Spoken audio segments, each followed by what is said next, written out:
xaar toujours 10h ba 11h lundi ba vendredi seen chaîne sunu Label TV ma leen di jaajëfal bu baax seen teyluwaay di leen di souhaiter une très bonne journée du tey la kañ sax jeudi wala.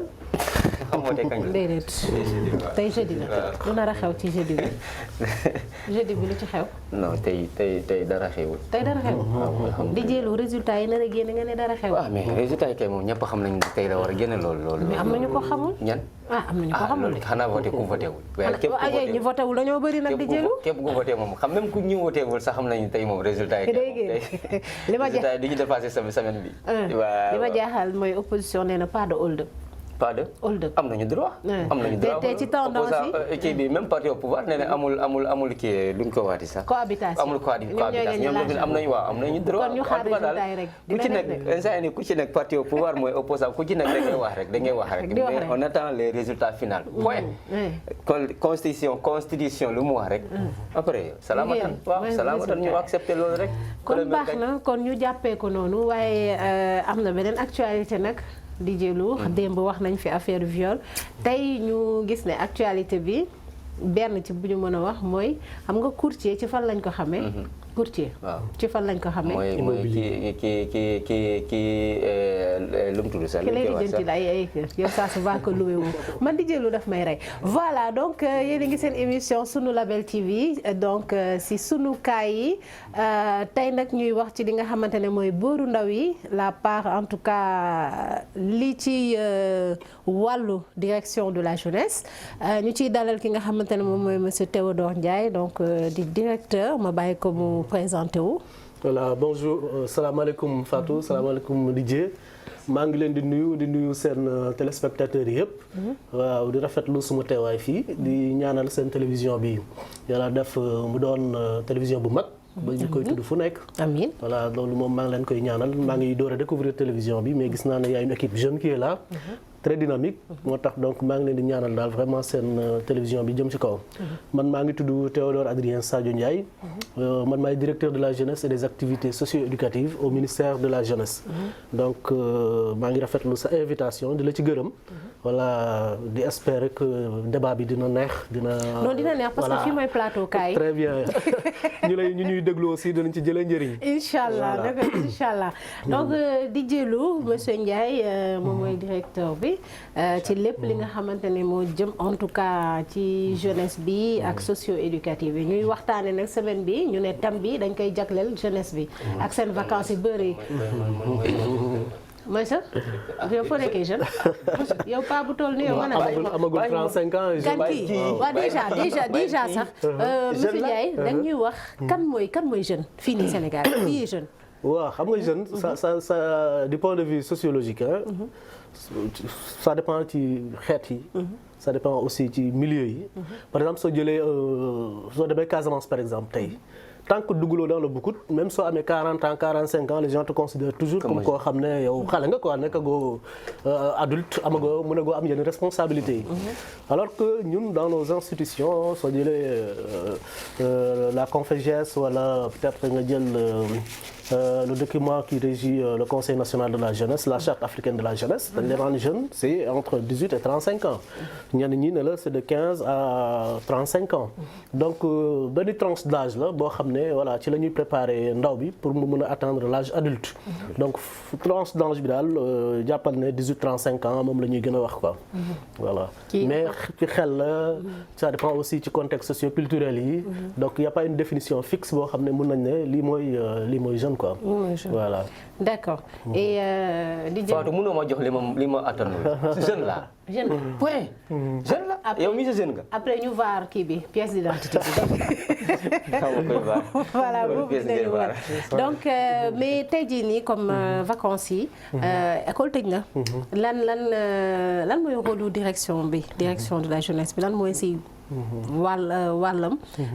ci vacances ndaw yi nga xam ne. day nekk 3 mois d'habitude parce qu'en général c'est des vacances scolaires. mooy bi école tëjee. voilà bon parlons d'abord du ministère de la jeunesse parce que direction de la jeunesse ci biir ministère de la jeunesse la bokk. donc ci bokk na ci mission ou ministère de la jeunesse. mooy nan la ñuy fexe ba ndaw yi seen temps libre bu ñuy am pendant les vacances. mu doon temps libre boo xam ne dañ koy utiliser de manière saine de manière qui fait que vraiment duñu dugg ci ay actions wala ay activités yoo xam ne c'est en déphasage avec notre culture ou bien loo xam ne da leen di jural ay ñaawteef wala leneen. donc loolu bokk na ci suñuy mission mooy que jàppale ndaw yi ci seen temps de vacances yooyu même su nekkul grande vacances sax temps libre bu ñuy am pendant le cursus seen cursus scolaire temps boobu yëpp ñun soo jëlee ce qu'on appelle l'éducation populaire mooy éducation boo xam ne day jël en compte ndaw yi ci période yoo xam ne nekkatuñu entre les 4 murs. xam nga soo xoolee du point de vue sociologique il y a ce qu'on appelle la socialisation primaire mooy que ndaw bi su juddoo bu balaa muy bu muy nekk période bu muy nekk avant muy dugg école c'est le rôle des parents yi ñoom ñooy jël éducation boobu loolu mooy socialisation primaire bi. après école jël wàllam xale bi su duggee école ba fu muy jeexale peut-être njàngam foofu école moom mooy chargé socialiser xale bi mais temps bu xale bi di passer en dehors des cours en dehors des salles de classe ñun période boobu la ñuy capter pour indi ce qu'on appelle l'éducation populaire faire de sorte que temps boobu xale yi mun ko passer d'une manière extraordinaire genre l'utile à l'agréable de sorte que xale bi ñu mun ko musal ci ay fléaux yu bari parce que on dit souvent que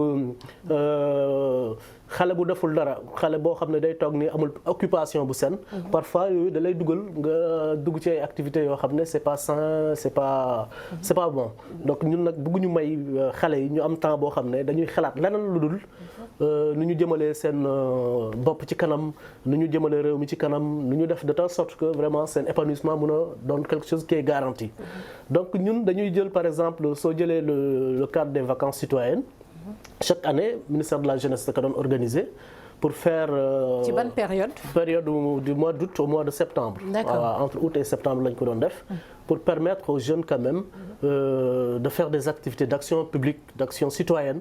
par exemple vous avez une association am nga association sa dëkk wala sa gox association boobu ne man ci biir vacances yi bëgg naa def benn camp de vacances boo xam ne dañuy peinturaat defaraat suñu benn école publique bu fi nekkoon boo xam ne dañu gis ne c'est en état de délabrement avancé yéen jeunes gox yi ngeen ñëw ne ministère ñun dañu bëgg a def activité bi ministère jël les moyens accompagner leen de telle sorte que yéen ngeen mën a def activité boobu ainsi de suite il y a tellement d'activités yoo xam ne soo doon def tey le bilan des vacances citoyennes di nga gis ne def nañu ay actions yu bari def nañu également pas mal de reboisement soo demee dans la grande muraille verte par exemple depuis que man je suis là par exemple le peu que je peux témoigner chaque année le ministère de la jeunesse envoie des centaines de jeunes au niveau de la grande muraille verte à Mbar Toubab vers Matam Windou ainsi de suite il y a beaucoup de sites qui ont été recensés par le service national te jeunes yi dañ fay dem di def reboisement su dee mosoo dem côté boobu peut-être que suñu la koy wax da ngay naan ñi dañuy gënt rek mais soo fa demee tu sens la nécessité des fois aussi dañu naan yéen moom wax bi rek exactement mais il faut nga dem parce que man avant ma fay dem dama doon naan c'était un éléphant blanc du président Abdoulaye Wade la grande muraille verte mais soo demee sur le terrain ci ngay xam ne c'est une réalité qui est là et qu'il y a nécessité d'intervenir ce qui fait que maintenant chaque année on envoie des jeunes là-bas gars yi di def reboisement bu am solo reboisement bu yemul à la grande muraille verte soo demee dans les écoles dans certains axes au niveau de certaines villes da nga gis ne ministère de la jeunesse def na fa ay jéego yu rëy yoo xam ne reboisement yoo xam ne ay jeunes ndaw yi ñoom ñoo ko def su ko defee aussi il y a ce que nous appelons la collectivité éducative commencé na déjà on a autorisé pas mal de collectivités éducatives yoo xam ne commencé nañ dérouler collectivité éducative mooy ce qu'on appelle les centres aérés les camps de vacances les colonies de vacances ainsi de suite c'est de véritables écoles de la citoyenneté parce que xale bu dugg dans une collectivité éducative su fa génnee changement de comportement bu muy am parents yi fay envoyer seen doom yi chaque fois dañuy def ay témoignages yu rafet parce que dañuy gis ne seen doom yi changé nañ de manière positive boo xam ne vraiment ñoom dañuy jaaxle sax parfois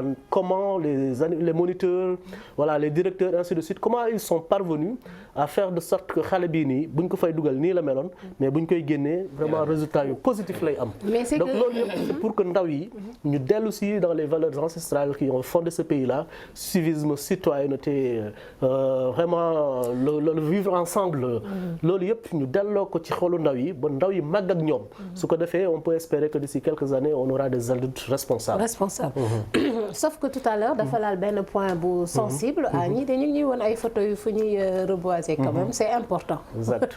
ne ko c'est important. bon mais yaakaar naa ne séeréer yi moom ñoom chaque année dañuy ñoom ñu ngi ci tool yi. Exactement. voilà mais da nga laal tout à l'heure benn point bu mu wax colonie de vacances yi. avant-hier on a reçu un directeur de collectivité. mu expliqué ñu ne moom koñam. ñu ngi fay def genre colonie mais lël. thème bi mooy ñoom xarafal nañ des nombres d'enfants un certain nombre d'enfants garder leen foofu di def ak ñoom certaines activités mais dañu gis ne quand on a posé la question par rapport à l'accompagnement financier moom dafa nekk accompagnement bi demeewul noonu sur son fonds propre la ñu gën a sukkandiku pour mën a def activité boobu noonu et surtout que les colonies sont chères c'est pas à la portée de tout le monde donc au niveau du ministère de la jeunesse est-ce que yéen a ngi xalaat ay plan ou bien je sais pas quelque chose bu ngeen di teg pour que plus d'enfants mën a bénéficier wu des colonies sans pour autant mu dikkee seen parents ay 500 000 800 000 des trucs de ce genre-là. Merci, c'est une question hyper importante et très pertinente. D'abord, la précision à faire. Je doute que ce gars-là que vous avez invité lu mu def noonu ndax collectivité éducative la wala déet. Parce que dafa am ay textes yu réglementer les collectivités éducatives. Il y a des décrets qui réglementent les collectivités éducatives. te kooku je ne suis pas sûr que ñëw na au niveau de la direction de la jeunesse pour déclarer sa collectivité éducative. Parce que day am déclaration ñun ñooy joxe autorisation bi est-ce que kooku jox nañ ko autorisation je n'en suis pas sûr parce que cette année-ci gisuma fenn fu ñuy def benn lël naan dañ ko déclarer comme collectivité éducative parce que loolu ça ne peut pas entrer dans le cadre d'une collectivité éducative. Deuxièmement, collectivité éducative ministère de ku koy par exemple un directeur yow yaay am benn œuvre organisatrice Senelec SDE ainsi de suite mu ne dama bëgg a def une collectivité éducative pour les enfants du personnel bu seen label par exemple sunu label ngeen ne dañ ngeen bëgg a may benn collectivité éducative les enfants du personnel de la télévision ngeen jël un directeur diplômé d'État kooku nag mooy régler toute la paperasse ba am autorisation ngeen door a dem mais du ministère mooy jël xaalisam ne dem leen organiser ministère su doon organiser colonie da koy organiser tey soit pour les enfants du personnel du ministère soit comme on l'a fait à Ziguinchor ñu ne on va offrir une collectivité éducative aux enfants démunis qui n'ont pas les moyens de s'offrir une collectivité éducative. Ça, le ministère le fait. De faire ce ça, le ministère le fait. Mais pour que précision bi leer du ministère mooy financer collectivité éducative yi. mais ministère mën na jóg tey ne dama bëgg a may une collectivité éducative à des enfants yoo xam ne peut-être qu'ils n'auront jamais eu la chance dans leur vie de participer à une collectivité éducative. Est-ce que vous le faites souvent? Oui, on le fait. te là on a un grand projet. C'est là où je voulais en venir benn projet boo xam ne c'est Colovac pour tous, colonie de vacances pour tous. On est accompagné par le ministère de l'économie. Je crois monsieur Diène peut-être que s'ils sont en train de nous écouter ñoom ñoo ñu war a accompagner ci projet boobu parce que soo xoolee collectivité éducative lu tax ñu bëri mënuñ ci dugg c'était la chasse gardée des gens qui ont une certaine aisance de vie. Exactement. Vous comprenez ñun nag paradigme boobu la ñu bëgg a briser. yemale tous les enfants du Sénégal que chaque enfant du Sénégal puisse avoir mu am chance dugg dans une collectivité parce que lu ñu fay jëlee au-delà du truc matériel au-delà de la découverte ainsi de suite mais xam-xam bu ñu leen di sol civisme citoyenneté bu ñu leen di sol loolu ëpp solo parce que ñun suñu mbébét mooy nan la ñuy former ndaw bi ci valeur yooyu ba mu màgg ak moom. yaa ngi comprendre. surtout que dañ nekk ci jamono joo xamante ne. exactement la crise des valeurs on a perdu. voilà beaucoup de valeurs yoo xamante ne ñoom ñoo defoon quand même voilà le socle de la culture sénégalaise. très bien donc projet boobu ma lay wax nag looloo ko tax a jóg. comment démocratiser les collectivités éducatives faire de sorte que chaque enfant. loolu moom bu ngeen ko defee genre DJ Lou yi nga xamante ne waaw moom nee nañ ay jeunes lañ. dinañ si mën a gis seen bopp. organiser collectivité éducative organiser ko commencer ko ak fond bind benn dot wala benn en tout cas daal mu ñëw si yéen pour soutenir pour et cetera lan moo doon seen taxawaay foofu. c'est-à-dire aujourd'hui moom en tant que DJ Lou nii jeune la quoi mais dafa bëgg a organiser collectivité moom est-ce que moom mën na jóg ñëw laaj leen ngeen financer ko ou bien c'est pas possible il faut que mu jóge ci benn structure. voilà ça se passe pas comme ça parce que man rek tey mënuma jóg ne damay ubbi une collectivité éducative moo tax dès le départ ma ne leen dafa am c'est régi par des textes. D'accord. Il y a des structures qui sont habilitées et seules habilitées à organiser. structure yooyu nag tey par exemple yow tey en tant que DJ soo bëggoon organiser da ngay basé wu ci benn structure bu mel noonu. mën nga ñëw par exemple ci CVAV scouté guide yi wala scouté guide musulman yi nga xam ne peut-être ñoom am nañu kii bi habilitation bi nga ne leen dama bëgg a organiser. wala keneen ak keneen soo demee au niveau des CEDEPS moo tax jeunes yi aussi il faut que ñuy fréquenter les structures déconcentrées du ministère pour mun a am information yooyu yëpp. soo ko amee ci ngay ut un directeur yi aussi c'est pas n'importe quel directeur moom mun a gérer yooyu. il faut que tu sois un directeur diplômé. de l'État voilà diplômé d'État. voilà su ko defee yow au moins di nga mën a def loolu quoi. waaw donc loolu la mais ñun duñu financer comme je l'ai dit. ministère de la jeunesse du financer collectivité éducative te du ku jóg rek ne da ngay bëgg a soo amee sa xaalis nag. voilà mais vraiment je veux mettre ces moyens là au profit des jeunes de mon quartier. des jeunes démunis yoo xam ne amuñu chance dem. da ngay adossé wu ci benn structure boo xam ne mën na organiser. nga dem ñu organiser la collectivité éducative boobu avec à la tête un directeur d'État diplômé. mais est-ce que au-delà aussi des collectivités éducatives yi comme ni nga wax. est-ce que am ngeen yeneen projet yoo xamante ne da ngeen koy teg pour jeunes yi pendant les vacances. waaw bon je t'ai cité là tout à l'heure le cas des vacances citoyennes qui peut-être se profile à l'horizon mais soo xoolee ministère de la jeunesse ñun suñu chance du juste les cadres du ministère de la jeunesse mais nous avons les associations de jeunes qui sont des collaborateurs du ministère de la jeunesse tey soo demee sur le terrain une association ñu ngi ci terrain bi avec l'accompagnement du ministère de la jeunesse di def ay activités. par exemple te yéen a ngi def suivi bi. oui man je dois me rendre normalement à Kaolack peut-être en début de semaine parce que les guides du Sénégal l'ensemble des guides du Sénégal sont en conclave à Kaolack dans le programme qu'ils ont appelé Pencum Guide. Donc ce sera des moments forts d'échange avec les guides du Sénégal des moments de sensibilisation sur les fléaux nga xam ne ñoom ñooy dal jeunes yi mais également des actions citoyennes sur le terrain nettoyage reboisement ainsi de suite donc loolu yëpp actuellement ay associations yu bëri ñu ngi ci terrain bi di ko def te loolu ñu ci bëri ministère de la jeunesse moo lañ ciy gungee vous comprenez donc ça veut dire que y a énormément de choses qui sont en train d'être faites soo demee au niveau du ministère de l'Intérieur am na benn comité interministériel bu ñu fa teg boo xam ne ministère de la jeunesse mu ngi ci biir lu ko tax a jóg mooy nan la ñuy def ba les cas de noyade ci plage yi wàññeeku surtout voilà donc parce que cette année aussi cette année noyade yi bëri nañ exactement donc plan d'action boobu ñu ngi koy ficeler au niveau du ministère de l'Intérieur mais ministère yëpp yu nga xam ne voilà ñoom ci kii bi la ñu bokk ku ci nekk da ngay proposer quelque chose donc à la fin de cela ñu def benn plan d'action national boo xam ne moom mooy doon le plan d'action contre les noyades au niveau de nos plages donc ça aussi ministère de la jeunesse boobu di ngeen ko xam nga ñun sénégalais on est fort dans tout ce qui est théorie waaw mais pratique bi moom dafay xaw a des pratique bi dañ koy def parce que soo xoolee ñun les maîtres nageurs ñi ci bëri gars yi dañuy dégg maître nageur ci plage mais xamuñu ne maîtres nageurs yi c'est des maîtres nageurs diplômés yoo xam ne ñun ñooy def formation boobu ñun ñoo koy organiser ñun ñoo leen di jox seen diplôme donc ministère de la jeunesse ñooy organiser loolu noonu d'accord les stages de moniteur de kii de maître nageur bariwuñu plage yi nag bariwuñu ci plage yi mais am na genre di jël yi rek dafa bëri ñëw naan la kaay ma jàngal la plage ak kaay ma jàngal boo xoolee par exemple boo demee plage Ngor entrée bi da ngay fay entrée bi mais yow boo fay ñoom lu ñu lijjanti rek mooy nga fay boo duggee rek après seen yoon nekku ci pare nañ ci alors que place bu nekk boo rombee rek boo def 1 2 3 pas rek da ngay war a gis maître de ménage boo demee dañu war a bëri parce que cas yi accident yi mën na ñëw à tout moment léegi maître de ménage mën na nekk à longue distance yow balaa kii bi dégâts bu mu amee balaa moom mu egsi rek fekk c'est trop tard donc dafa war a bëri comprendre lu ngay wax mais côté boobu aussi faut dire que à la décharge du ministère de la jeunesse ñun tout ce qu'on fait c'est de former léegi c'est la ville de Dakar c'est d'autres structures qui utilisent c'est que les collectivités territoriales ñoom ñoo war a recruter pour leur population par exemple soo amee une plage boo xam ne c'est une plage réputée dangereuse voilà mën nga recruter ay maîtres nageurs def leen ci plage boobu yow en tant que maire de par exemple Yeumbeul nga recruter des maîtres nageurs def leen à la plage de Yeumbeul nga leen di fay ville de Dakar def noonu ñeneen ak ñeneen def noonu mais ñun ñooy placer les maîtres nageurs dans les plages ñun on forme on donne le diplôme voilà d'accord léegi monsieur Ndiaye ñu fàttali ne ñu ngi suñu émission sunu kaay yi tey ñuy waxtaanee toujours mbëru ndaw yi parce que moo nekkoon thème bi ñu ciy xool nag lan moo ci pàccu direction de la jeunesse voilà ministère de la jeunesse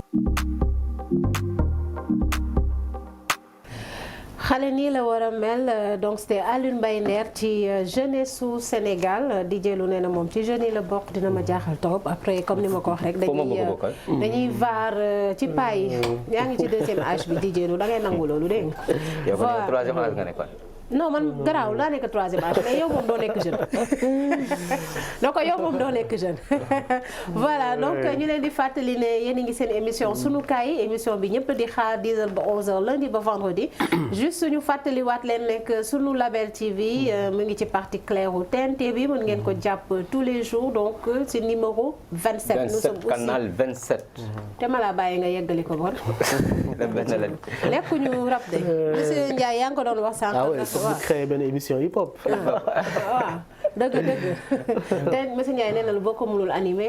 nga jox ma ko rek maa waaw nga animé ko spécialiste la.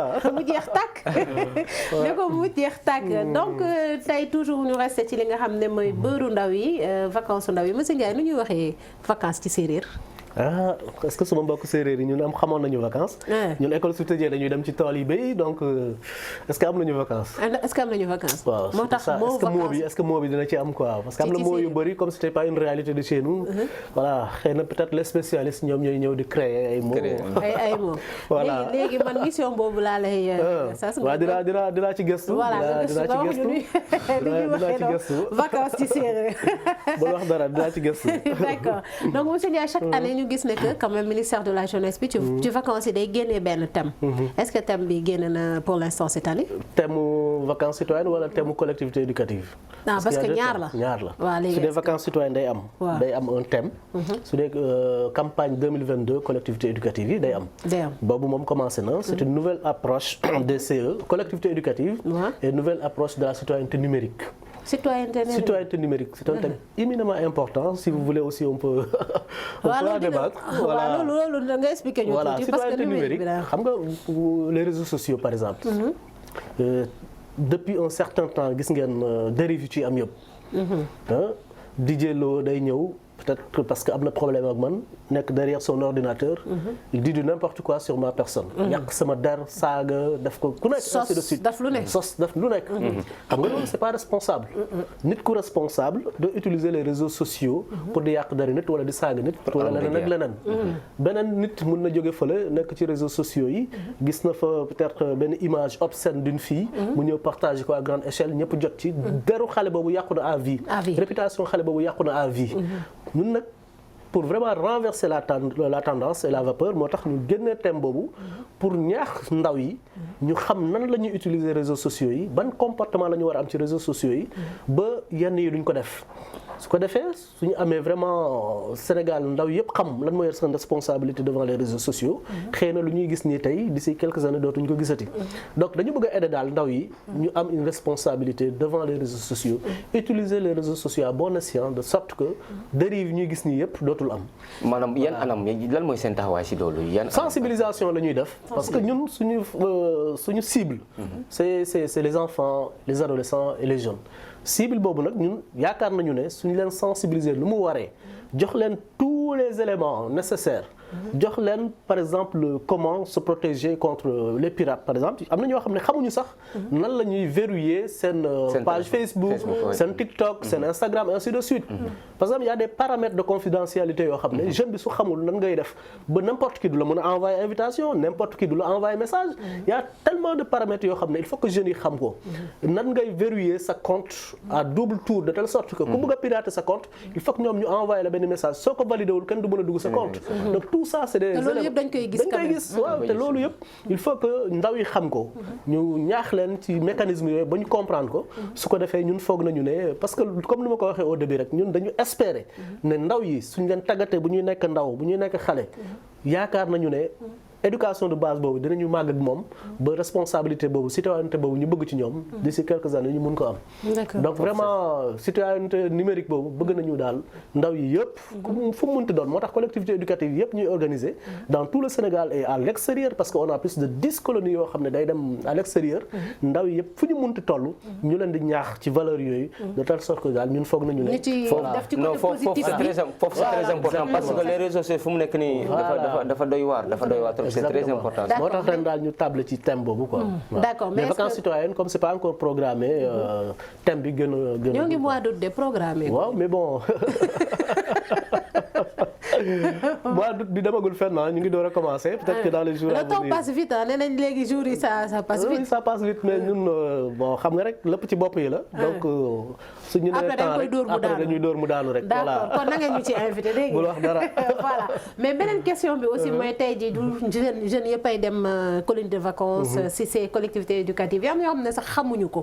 am na parents yoo xamante ne xamuñu ko wala xam nañ ko mais mënuñu ko. est-ce que aussi du ngeen wut beneen moyen. de sensibilisation wu jeunes yooyu noonu. lu dul ci CE yi. waaw xam nga par exemple sponsorisé man xaw ma daal naka ngeen koy defee. mais wut beneen moyen. xam nga Sénégal y a ce qu'on appelle les CEDEPS. mais malheureusement CEDEPS yi dañu dem ba voilà. les CEDEPS ne sont plus fréquentés comme autant. soo xoolee au Sénégal les plus grands athlètes. dans le domaine du sport de l'athlétisme également ñu ci bëri. CEDEPS yi ay kii la woon pépinière la woon. fa la ñuy détecter les jeunes talents. CEDEPS yi dafa amoon ay activités yu bëri yu fa amoon ba da doon attirer beaucoup de jeunes. mais soo xoolee léegi par exemple avec les nouvelles technologies il y a des trucs yoo xam ne CEDEPS rek nga ko doon amee. mais léegi tu peux avoir ça dans ton téléphone portable. moo tax jeune bi bon. ne sont plus voilà jaratul may déplacé wu di dem fii le cinéma regarder un film et ainsi de suite.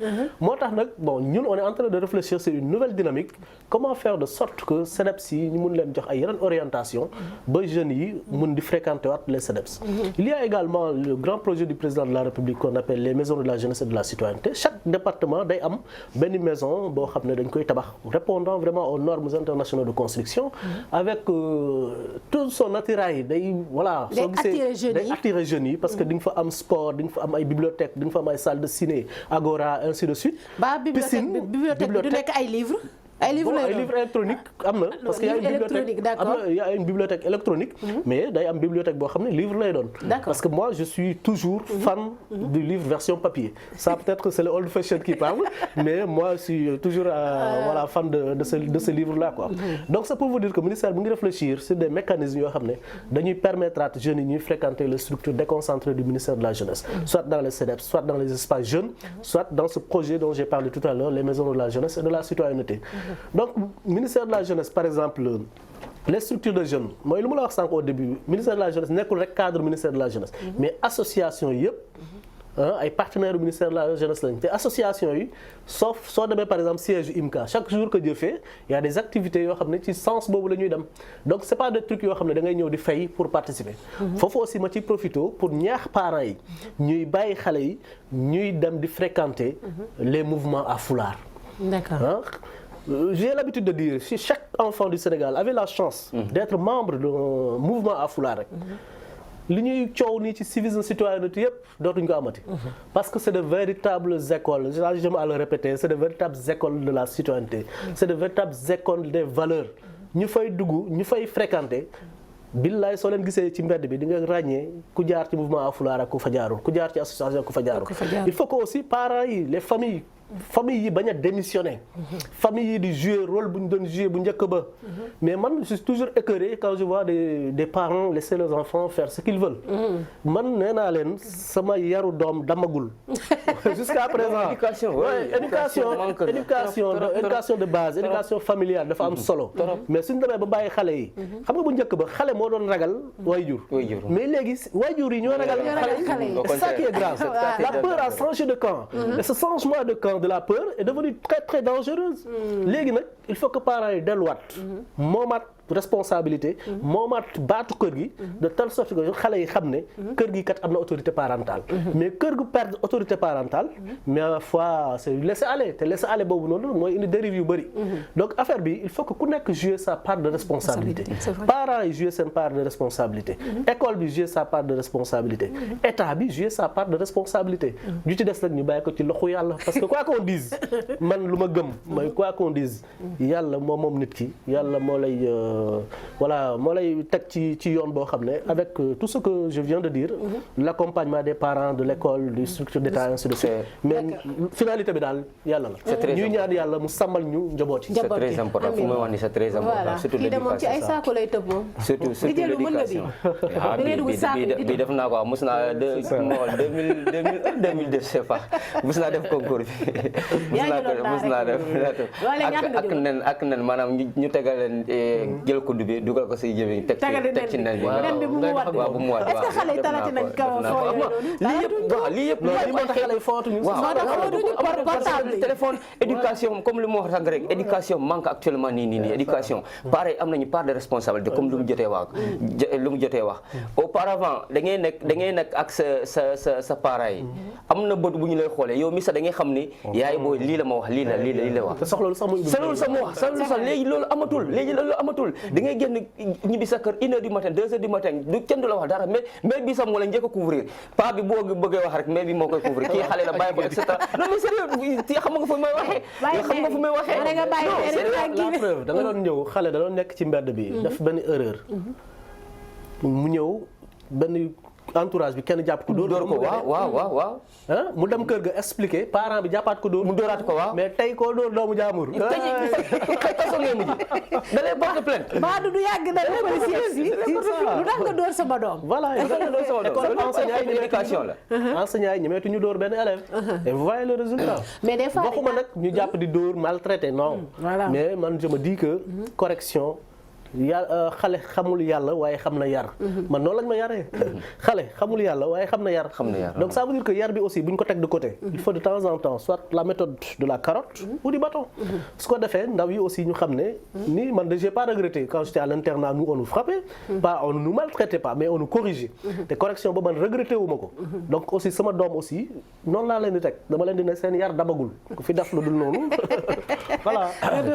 est-ce que xale yi duñu créer parce que bon j'ai discuté nag ak yenn xale yi ñu ne ñoom dañuy dégg donc ñu ne que à l'étranger am na nay nan wan am na yenn numéro yoo xamante ne sa papa bu la dóoree wala sa yaay bu la dóoree da nga ciy woote ñu ne ñoom tamit nag dañu war a am numéro waaw ñoom nee nañu ma nag daa leen invité ci kaay ñu ñëw toog parce que si kaay lañ ko bëgg a kaay ñoom dañoo bëgg am seen benn numéro bu ñoom loolu la ñu bëgg indi ko fii si biir réew mi laaj leen rek les conséquences voilà su dee xale boo xam ne dañ la bàyyi ci sa sago ngay def lu la neex mais xoolal États-Unis xoolal yeneen pays yi lu fa am voilà ñun nag ñaanuñu yàlla àgg foofu non ñuy ñaan yàlla mooy que suñu xale yi xam seen place xale bu nekk nga xam sa place parent bu nekk aussi xam rôle am lan la waaw su parent bi defee responsabilité bokkuñu éducation bokkuñu tubaab ngay gis tubaab ngay gis sax Moussa Ka yaayam te du mujj fenn te fay mu ñëw ñeme nañu la ñun ñemewuñu ko loolu c'est vrai parce que tamit am na ay sama ay ñoo xam ne ay fans sunu kaay lañ di ko seetaan au niveau international si seen application ñoom nee nañ il faut ñu ñoom problème yi nga xam ne moom la ñuy am pour yar seeni doom bu ñu nekkee à l'étranger ñu ne il faut loolu ñu wax ko parce qu'ils souffrent loolu c'est bon pour moi c'est pas difficile xam nga soo nekkee africain nga dem Europe yóbbu fa say doom sa doom yi ñu ngi en contact avec beneen culture boo xam ne du seen bos ñoom lu ñu gëm ak ñun lu ñu gëm fii du benn donc ce qui fait que influence boobu mooy dem ba transformer xelu xale africain bu dem Europe su ko defee yow tu voudras vivre comme les enfants européens voilà parce que ñoom soo demee école dañu leen naan sa parent amul droit dóor la sa parent amul droit yuuxu la même yuuxu sax dañ koy bañ donc ce qui fait que yow da ngay dem ba defee ne ñoom lu ñu la wax noonu mooy dëgg sa parent yi lu ñu la wax yëpp c'est voilà quoi du kii loolu kese la moo tax nag la preuve moo tax ma ne il faut que parents yu nekk à l'étranger de temps en temps qu'ils viennent en Afrique se ressourcer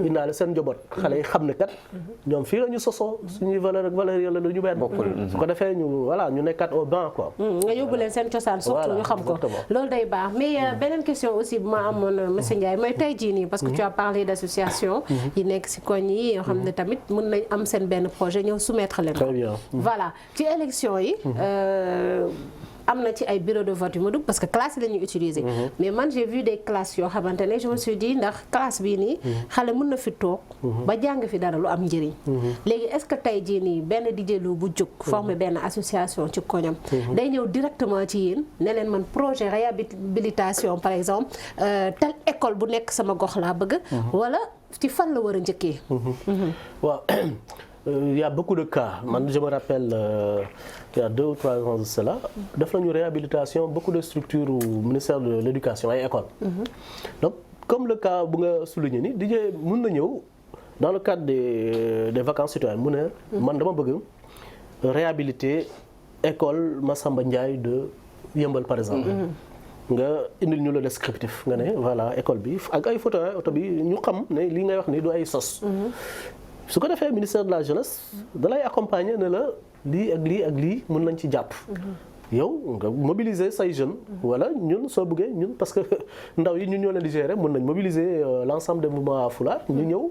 participer ci réhabilitation boobu mais ça c'est pas une première au ministère de la jeunesse def nañ ci lu bëri donc ay réhabilitation école ay reboisement et tout ça là loolu ministère de la jeunesse da koy def voilà d'accord donc di jëlu jàppal loolu nga former association nga dem réhabiliter nga def reboisement voilà nga am njëriñ puisque da nga jeune nga voilà nga am benn njëriñ léegi nag ci seen vacances yi aussi ci li nga xamante ne moo ci wàllu ministère de la jeunesse bi est-ce que toutes les souches de la population jeune sont prises en compte? Bon xam nga ñun on est tellement bien organisé malheureusement ñuy bëri xamuñu. soo xoolee ce qu'on appelle le conseil national de la jeunesse. le conseil national de la jeunesse dafa am ay représentants jusqu'au niveau arrondissement. donc vous avez le conseil national le conseil régional le conseil communal le conseil départemental conseil d'arrondissement. donc même dans les arrondissements am nañ fa ay représentation du conseil national de la jeunesse. donc c'est le ministère de la jeunesse en miniature moom moo nekk jusqu'au niveau département. donc quand nous faisons des activités par exemple si madame le ministre doit se rendre aujourd'hui dans disons dans le département de Tivaouane. toutes les communes du département de Tivaouane dañuy bokk ci activité parce que dañuy ne par exemple au conseil départemental de Tivaouane tu fais une sélection de jeunes dans les différentes communes yoo xam ne dañuy ñëw participer ci activité bi donc ce qui veut dire que tous ceux qui sont dans le département de Tivaouane certes tous les jeunes ne pourront pas participer parce que amuñu voilà tous les moyens de rassembler tous les jeunes d'un département mais au moins chaque commune di nga am ay représentants dans délégation yi nga xam ne moom mooy ñëw pour def liggéey bi donc c'est pour vous dire que vraiment s'il y a une activité au niveau national régional ou communal tous ceux qui sont dans ces trucs-là sont invités et ils prennent part aux activités. Et ceux qui sont comme on peut le dire ñi nga xam ne ils sont pris en compte xale yaay dañuy ak seen i brouillard ñoom foog naa ne ñu ngi set setal di jëlu daan nga set setal soo paree fuural yooyu kenn gisatu ko. dégg naa mënoon fecc fuural. waaw loolu moom juumoo ko kay loolu moom juumoo ko. gis nga donc tey aussi mu am benn souche boo xamante ne ci xale yi peut-être ils sont un peu mis à l'écart muy ñi nga xamante ne ce sont les handicapés. voilà muy intellectuels ou moteurs ou autres ñooñu qu'est-ce que vous faites pour cette souche de la jeunesse là. man souvent su may citer exemple bu mel noonu. lu ma vivre à Ziguinchor souvent dama koy joxe un exemple. je pense que c'est la plus belle réussite de ma carrière. Ziguinchor organisé na fa un camp pour les personnes vivant avec un handicap. On avait énormément de jeunes, je crois qu'une centaine de jeunes, ni des personnes vivant avec handicap, des enfants qui avaient maille avec la justice, des gens qui étaient à l'AMO, des gens qui étaient au centre premier accueil, et beaucoup de jeunes yoo xam ne ils étaient issus de familles défavorisées. Donc loolu bu ñu ko defee c'était tellement émouvant. Soo fekkee woon la cérémonie de clôture, mais vous n'allez pas en revenir parce que vous voyez des jeunes yoo xam ne bu ñuy ñëw, je prends le cas les jeunes qu'on appelle les Mongols, trisomiques ou quelque chose comme ça. Les déficients intellectuels. Voilà. Mais le jeune, au départ, il ne voulait même pas rester au camp. Il a fait des figues, 4 reprises, ñu koy indiwaat. Mais les moniteurs ont réussi à le maintenir au camp, à le faire participer aux activités. Mais ce jeune homme-là, quand vous le voyez au jour J, à la cérémonie de clôture, vous n'en revenez pas. Parents yi dañ doon jooy parce que mënuñu woon foog ne mën nañu transformer seen doom ba mu doon quelqu'un de social boo xam ne day ñëw di participer. Le gosse était fan de Balla Gaye, moo doon ñëw di bàkku fecc Balla Gaye, ainsi de suite. On avait encore un autre cas, un jeune qui avait les pieds un peu déformés, moom aussi vivant avec un handicap. Mais quand les parents l'ont vu faire une démonstration de kata en kung-fu, personne n'en revenait. te bu muy ñëw musul xam sax luy karaté, musul xam sax luy kung-fu. Mais pendant ces 21 jours, on l'a formé aux arts martiaux. Ce jour-là, il a fait une démonstration extraordinaire. Keroog man j'étais tellement ému quand j'ai vu tellement de jeunes yu nga xam ne peut-être que les gens pensaient qu'ils n'avaient pas amuñu njëriñ wala voilà des marginalisés. ñu ñëw wane ne ils sont capables. Ils sont capables. Ils ont fait des choses extraordinaires. Ñun au niveau du ministère de la jeunesse aussi loolu bokk na ci suñu mission bëgguñu def différence entre les jeunes entre les enfants donc ñun tout ce qu'on veut c'est vraiment que tous les jeunes du Sénégal inclusion sociale boobu moom la ñu bëgg lépp lu ñu def ñu booleeg ci ñëpp d'ailleurs soo xoolee parfois dans le quand on donne les financements là l'année passée on a donné à beaucoup d'associations de personnes handicapées des subventions. Je ne veux pas citer de nom, mais s'ils nous regardent, ils savent. D'accord. Yoo xam ne ñu on a octroyé des subventions à chaque fois de besoin. Je salue au passage monsieur Racine Talla, à chaque fois de besoin que leur association et d'autres associations nous sollicitent, Madame le ministre n'hésite pas à me dire il faut faire quelque chose pour ces gens-là. C'est pour vous dire que vraiment ils sont au cœur de Madame le ministre et qu'elle tient toujours à les accompagner. À les accompagner. Voilà. D'accord. Léegi nag toujours ñu fàttali leen ne yéen a ngi seen émission sunu kaay fii ci sunu Label TV ngeen mun a jàpp canal 27 bi pour mun ko seetaan ci zone claire bi. Tey ñuy waxtaanee li nga xam ne mooy bëru ndaw yi li ci pàcc donc direction de la jeunesse bi nga xam ne ci ministère de la jeunesse la bokk mooy yaayam comme niñ ko mën a waxee. Léegi nag ñu doon dalal monsieur Ndiaye bi nga xamante ne tey moom en tout cas di jëlu monsieur Ndiaye gagné na la waxoon na la ko newoon na la du la may dara mais balaa di jëlu rusul kenn monsieur Ndiaye day fekk tey da nga koo gagné rek dafa rus rek gaawul dafa da nga koo gagné léegi nag dañuy dem yëngaliwaat suñuy mbagg dellu siwaat ci plateau bi ci la bokk nag musique séeréer ñu tegal la musique séeréer d'accord donc bi nee na nga tegal ko musique séeréer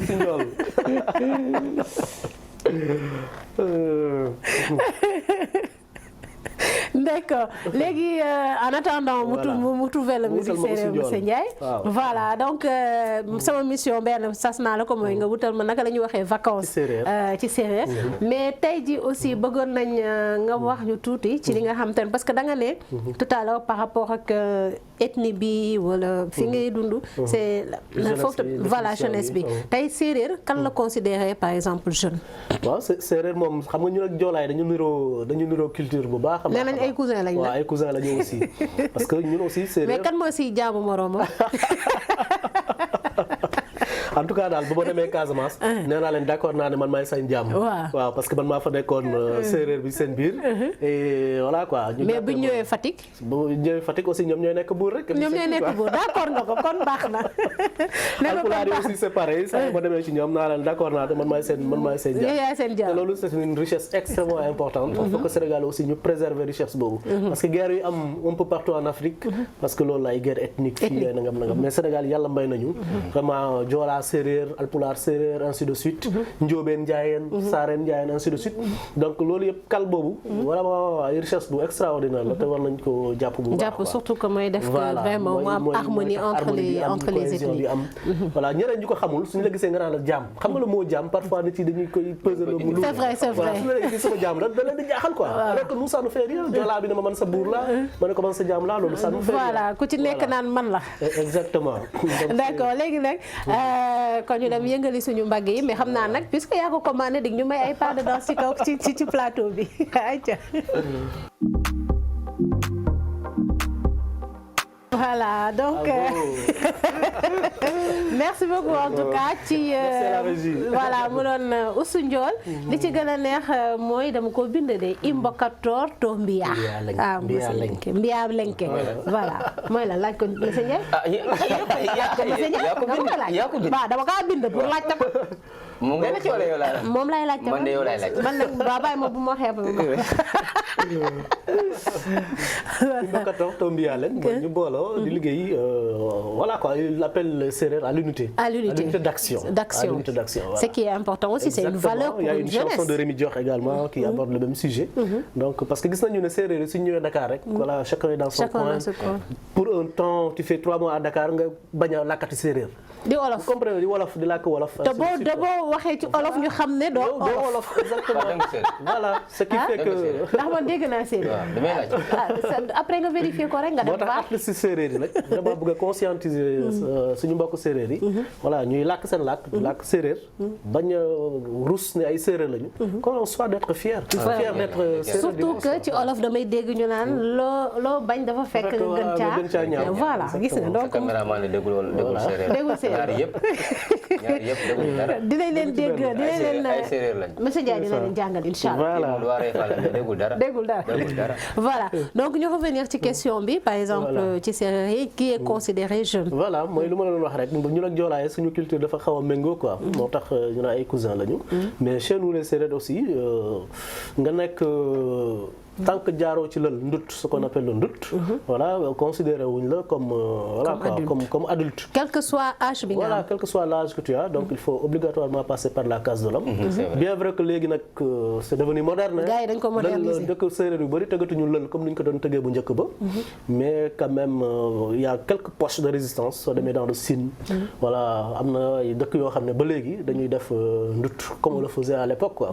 donc ci lël boobu ci lañ lay jàngalee c'est de l'initiation la da lay jàngal ay yu bëri par exemple tey mën nañ jaar moom tey su ma fi nekkoon ak sama benn mbokku mbaar je salue au passage Marcel Moustapha Diouf ak Biram Ndour samay mbokku mbaar lañ mën nañ toog di def ay gestes wala di wax yoo xam ne yow mënoo comprendre jamais ko comprendre fekk yéen a ngi ñu ngi wax suñu biir ñu ngi def ay affaires yoo xam ne yéen doo leen comprendre y a des chansons initiatiques yoo xam ne tey su ma ko woyoon sama mbokk baar su ko déggee dina xam lan laa ko bëgg a wax soo fa jaarul yow mënoo comprendre le sens de la chanson donc ay woy yu bëri ay gestes ainsi de suite yoo xam ne dañ la fay jàngal su ko defee nag voilà moom mooy tax nga doon góor mooy tax ça également nga xam lan mooy le sens de la vie en société parce que loolu yëpp dañ la koy jàngal voilà donc mën nañ ne c'est une école de la vie activité mais est-ce que tey tamit ministère de la jeunesse bi parce que des fois da ngay dégg ne maire bi maye na ci commune am xarafal nañu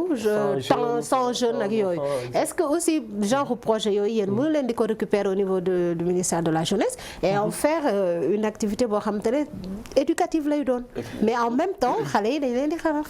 waaw mais bon peut-être que c'est une piste de réflexion. su ma demee dinaa ci partager. waaw nga leen émission kaay yi moo leen. voilà dinañ ci partager mais je sais que c'est une bonne initiative. bon sauf que peut-être que du respecter carrément les textes qui régissent les CE parce que. voilà je sais pas parce que ñoom suñ koy def est-ce que dinañuy respecter tout ce qui est demandé comme peut-être ñun ñu récupérer ko. comme lu nga waxee. jéem ko adapter à la pratique des collectivités éducatives. Ça aussi c'est une piste de réflexion boo xam ne mën nañ ci xalaat quoi. mais pour l'instant daal dugaguñ ci ay lël. waaw mais mën nañ ci réfléchir pour voir comment on peut adapter cela à nos CE quoi. D'accord donc si je comprends bien toutes vos activités passent par les collectivités éducatives. waaw bon collectivité éducative c'est un moyen. c'est un moyen boo xam ne ñun dañ koy utiliser pour atteindre notre cible. pour faire passer notre message. waaw mais il y a d'autres activités yoo xam ne il y a des camps. yoo xam ne peut-être c'est pas sous format de collectivité éducative. nit yi dañ koy def association yi dañ koy def. mais loolu yëpp c'est en collaboration avec le ministère de la Jeunesse parce qu'ils sont sous notre tutelle. exactement voilà. D'accord donc ñu ngi suñu njeexantalu émission monsieur Ndiaye tey ñu doon waxtaane li nga xam ne mooy bëru ndaw yi. mu doon thème de la jeunesse tey ñu ko doon tëj. ak suñu invité bii di monsieur Théodore Sadio. Adrien Sadio boobu gudd na de. voilà macha allah donc directeur de la jeunesse et des activités socio-éducatives au ministère de la jeunesse. ñu la si sa directeur la. fu mu nekk sa directeur. jeune la yow jeune. ah jeune la kay. bu nekkee directeur de la jeunesse xanaa bu ñu baaree sa carte ba pare. lu doog a xam ndax jeune nga. monsieur jeune la en tout cas daal jeune la. de 7 à 77 ans. voilà. kon baax na monsieur Ndiaye ñu bàyyi la donc nga tàggoo. voilà di la remercier Didier vraiment remercier sunu label di leen féliciter di leen di ñaanal et di wax suñu disponibilité ministère de la jeunesse à chaque fois que de besoin soo la ñu invité dinañ ñëw. merci beaucoup voilà parce que ñun ndaw yi lañ fi nekkal. Sénégal lañ fi nekkal. madame la ministre lu ko ñor mooy lépp loo xam ne day jëmale ndaw yi ci kanam rek. soo ko ci wooyee da lay wuyu. donc voilà voilà moom madame la ministre non dañ koy recevoir. bëggee ngeen invité ko. mais boobu dinañ ko invité. jeunesse yi lañ fi nekkal madame la directeur da nga ko war a woo mu ñëw. ministre madame la ministre dina ñëw. voilà day ñëw moom la ñuy indi. ñu invité ko mu ñëw voilà teew fi voilà dañ jox ko la parole mu jàkkaarloog ndaw Sénégal wax ak ñoom voilà en tout cas daal merci infiniment mu ko waxee ci njëlbéen ba di ñaanal télé bi vraiment jëm ci kaw voilà mu développer lu raw seen njort voilà parce que gis naa ne équipe bi jeune na et puis vous faites de très belles choses donc merci encore et très bonne continuation. merci beaucoup monsieur Ndiaye Amine Signani di jaajëfal bu baax suñu donc PDG monsieur Sylla mi nga xamante ne moom moo ko opté jàppale jël jeunes yi jox leen chance ñu mën a exprimer wu ñoom tamit wane seen compétence wane seen talent moom tamit ñu koy ñaanal en tout cas fépp fu mu bëgg a yegg mu yegg fa télé bi comme ni ma koy waxee yal nañ dem ba nekk numéro 1 mondial ndax man Sénégal dam koo xeeb kaay yi moom moo téye bës bi monsieur Ndiaye dégg nga ci kaw loolu ma leen di jëlu ma tàggoo la wala bàyyi la nga tàggoo. waaw tàggoo ma mais xam nga kero sama xol dafa sedd jour élection dama demoon reportage man ak sama équipe bi waaji bi man si kanam laa nekk mu xool suñu Label TV mu ne ma grand sawa ma ne ko sawa be mu ne ma Matar Sylla ma ne ko waaw xam nga la ma est-ce que di ngeen ko doon yéen mu ne ma est-ce que di ngeen ko doon ma ne ko lu nga loolu mu ne ko non kooku dem ko xam mais est-ce que di ngeen ko doon loolu mooy en tout cas mu ngi tàggat quand même ak équipe bi nga xamante ne moom la bàyyi fii ci kër gi pour ñu ñuy encadrer et je pense que inch'Allah dinañ atteindre objectif ak en tout cas di def lépp loo xamante ne rek moom lay xaar ci équipe bi ci sunu Label TV ci kaw loolu ma leen di jaajëfal bu baax a baax di leen di jox dig daje suba 10h ba 11h donc ñuy waxtaane li nga xamante ne nag mooy tamxarit bi en vue lundi incha allah. Merci.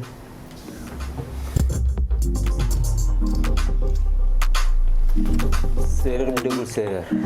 kan mooy séeréer bu déggul séeréer ah.